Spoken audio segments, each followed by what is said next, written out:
أهلا بيكم في سبيس كاست. النهاردة هنتكلم عن لعبة أنا بحبها جدا، روبلوكس. بس السؤال بقى، هل هي لعبة بس ولا في حاجة أكبر من كده؟ سؤال ذكي.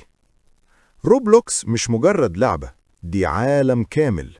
أنا بحبها علشان بحس إني بصمم اللعبة بنفسي، مش بلعب بس. وده أهم ميزة فيها.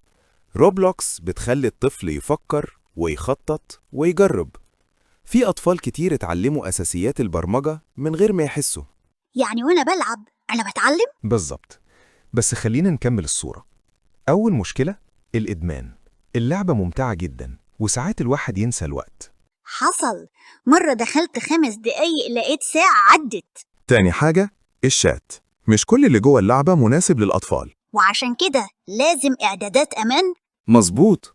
وكمان في الشراء جوه اللعبة مش كل حاجة تتشاف لازم نشتريها.